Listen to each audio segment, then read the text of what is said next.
ಇಲ್ಲಿ ನಮ್ಮ ಬಾಬಾ ದೇವಸ್ಥಾನಕ್ಕೆ ಬರುವ ಎಲ್ಲ ಭಕ್ತರಿಗೂ ಅವ್ರು ಬಂದ ತಕ್ಷಣ ನಾನು ಹೇಳ್ತೀನಿ, ದುನಿಗೆ ಹೋಗ್ಬಿಟ್ಟು ದುನಿ ಪ್ರದಕ್ಷಿಣೆ ಮಾಡ್ಕೊಂಡು ಆಚೆ ಬನ್ನಿ, ಮತ್ತೆ ಇಲ್ಲಿ ಸ್ಟ್ಯಾಚ್ಯೂಗೆ ಬಂದು ಪ್ರದಕ್ಷಿಣೆ ಮಾಡಿ ಅಂತ ಹೇಳ್ತೀನಿ. ಯಾಕೆ ಹಾಗಂತ ಹೇಳಿದ್ರೆ ಆ ದುನಿ ಉದ್ದೇಶ ಏನು ಅನ್ನೋದನ್ನು ನಾನು ಅವ್ರಿಗೆ ಆಮೇಲೆ ಹೇಳ್ತೀನಿ. ಅವ್ರಿಗೆ ಫಸ್ಟ್ ಬಂದವರೆಲ್ಲ ದುನಿಗೆ ಕಲಿಸ್ಕೊಡ್ತಾ ಇರ್ತೀನಿ. ಏನು ಸಮಾಚಾರ ಅಂದರೆ, ದುನಿ ಅಂದರೆ ಕೆಲವರಿಗೆ ಗೊತ್ತೇ ಇಲ್ಲ.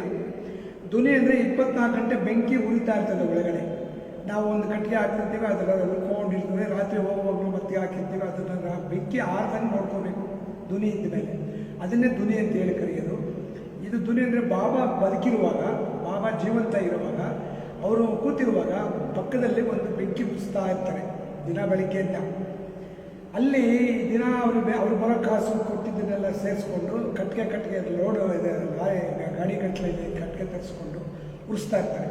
ಅವಾಗ ಕೆಲವರೆಲ್ಲ ಏನು ಈ ಮನುಷ್ಯ ಯಾವಾಗಲೂ ಬೆಂಕಿ ಉರಿಸ್ಕೊಂಡಿರ್ತಾರೆ, ಇದರಲ್ಲಿ ನೀರು ಕಾಯಿಸಲ್ಲ, ಅಡುಗೆ ಮಾಡಲ್ಲ, ಏನೆಲ್ಲ ಸುಮ್ಮನೆ ವೇಸ್ಟ್ ಮಾಡ್ತಾರಲ್ಲ ಅಂತ ಅವ್ರ ಮನಸ್ಸುಗಳಲ್ಲಿ ಬಂದು ಯಾರು ಹಿಂಗೆ ಧೈರ್ಯ ಮಾಡಿಬಿಟ್ಟು ಕೇಳ್ತಾರೆ, ಏನು ಬಾಬಾ ಯಾವಾಗಲೂ ಬೆಂಕಿ ಉರಿಸ್ತೀರಾ ಅಂತ. ಅವಾಗ ಬಾಬಾ ಹೇಳ್ತಾರೆ, ಹುಚ್ಚ ನಾನಲ್ಲ ಕಣೋ, ಹುಚ್ಚರು ನೀವು, ನಿಮ್ಮ ಹುಚ್ಚುತನ ಮತ್ತು ನಿಮ್ಮ ಕಷ್ಟಗಳು, ನಿಮ್ಮ ಕರ್ಮಗಳನ್ನು ನಾನಿಲ್ಲಿ ನನ್ನ ಹತ್ರ ಬರೋ ಭಕ್ತರ ಕರ್ಮಗಳನ್ನು ನಾನು ಈ ರೀತಿಯಾಗಿ ಬೆಂಕಿಯಲ್ಲಿ ಸುಡ್ತಾ ಇರ್ತೀನಿ. ಅವ್ರ ಕಷ್ಟಗಳು ಏನಿದೆ ಅಂತ ಬಂದು ನನ್ನ ಹತ್ರ ಹೇಳ್ಕೊಳ್ತಾರಲ್ಲ, ಅದನ್ನು ನಾನು ಅವ್ರ ಹತ್ರ ಅದರಲ್ಲಿ ತೀರಿಸ್ತಾ ಇರ್ತೀನಿ ಅಂತ ಹೇಳಿರ್ತಾರೆ. ಈ ವಿಷಯ ಗೊತ್ತಾದ ಮೇಲೆ ಈಗ ಬಾಬಾ ದೇವಸ್ಥಾನ ಎಲ್ಲೇ ಕಟ್ಟಿದ್ದು ಕೂಡ ಬಾಬಾ ದೇವಸ್ಥಾನ ಇರುವ ಕಡೆ ದುನಿ ಇರಬೇಕು, ಇರ್ತದೆ. 100ಕ್ಕೆ 90 ಭಾಗ ಇರ್ತದೆ. ಯಾರು ಗೊತ್ತಿಲ್ಲದಿರೋ ಕೆಲವು ವ್ಯವಸ್ಥೆ ಮಾಡೋಕ್ಕಾಗ್ದಿರ ಅಥವಾ ಗೊತ್ತಿಲ್ಲದಿರ ಬಿಟ್ಟುಬಿಟ್ಟಿರ್ತಾರೆ. ಬಟ್ 99 ಭಾಗ ದುನಿ ಇದ್ದೇ ಇರ್ತದೆ. ನಾವು ಅದನ್ನು ಇಲ್ಲಿ ದುನಿಯನ್ನು ಮಾಡಿದ್ದೀವಿ. ಅದರ ಪ್ರಾಮುಖ್ಯತೆ ಏನು ಅನ್ನೋದನ್ನು ನಾನು ಇವತ್ತು ಇದರಲ್ಲಿ ತಿಳಿಸ್ತಾ ಇದ್ದೀನಿ. ಇಲ್ಲಿ ಬರೋ ಭಕ್ತರಿಗೆಲ್ಲ ನಮ್ಮ ದುನಿ ಕಲಿಸ್ಬಿಟ್ಟೆ ಅವ್ರನ್ನ ಹೊರಗಡೆ ಕಳಿಸೋದು. ಅವ್ರು ಆಚೆ ಬಂದ್ಬಿಟ್ಟಿದ್ರು ಸಹ ದುನಿಗೆ ಹೋಗಿದ್ದಾರೆ ಮಾತು ಕೇಳಿ, ಇಲ್ಲ ಆದರೆ ಮತ್ತೆ ಕಳಿಸ್ಕೊಡ್ತೀನಿ ನಾನು, ಯಾಕೆಂದರೆ ಅದಷ್ಟು ಪ್ರಾಮುಖ್ಯತೆ ಇದೆ. ಆಮೇಲೆ ಇನ್ನೊಂದು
ಉದ್ದೇಶ ಏನಂದರೆ ಇಲ್ಲಿ ಬರೋ ಭಕ್ತರಿಗೆಲ್ಲನೂ ಒಳ್ಳೇದಾಗಬೇಕು ಅಂತ, ಅವ್ರ ಸಂಕಲ್ಪ ನೆರವೇರಿಸಬೇಕು, ಅವ್ರ ಕಷ್ಟಗಳು ಪರಿಹಾರ ಮಾಡಬೇಕು, ಮತ್ತು ಅವ್ರ ಕೋರಿಕೆಗಳೇನಿದ್ರು ಅವೆಲ್ಲ ನೆರವೇರಿಬಿಟ್ಟು ಅವರೆಲ್ಲರೂ ಸಂತೋಷವಾಗಿರಬೇಕು, ಬಾಬಾ ಸುಖ ಸಂತೋಷವಾಗಿರಬೇಕು ಅಂತ ನಮ್ಮ ಬಯಕೆ.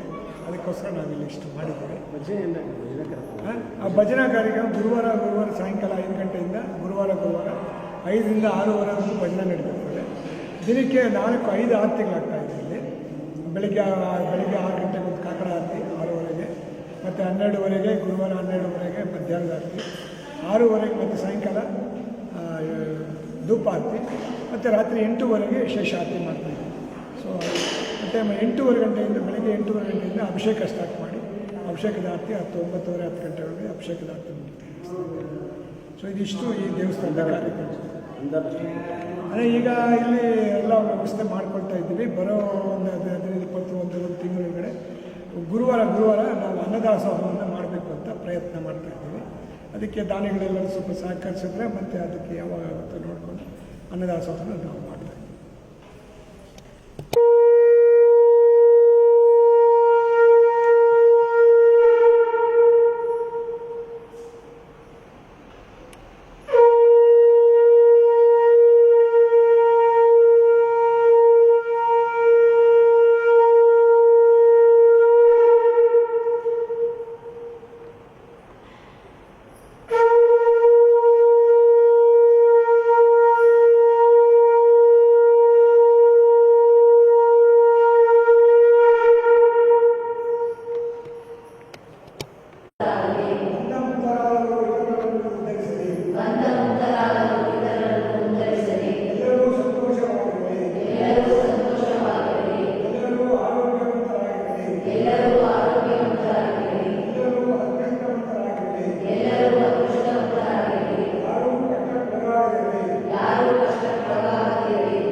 ಹೇಳ್ತಾರೆ ಈ ಬಜಾರೆಲ್ಲ ಕಂಪ್ಲೀಟ್ ಎಲ್ಲರೂ ಬಂದರೆ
ಸಾಯಿರಾಮ್. ಶ್ರೀ ಸಾಯಿಬಾಬಾ ದೇವಸ್ಥಾನ ಧ್ವನಿ ಪೂಜೆಗೆ ಬೇಕಾದ ಪದಾರ್ಥಗಳನ್ನು ದೇವಸ್ಥಾನದ ಕಡೆಯಿಂದ ಕೊಡುವುದಾಗಿ ಹೇಳಿದೆ.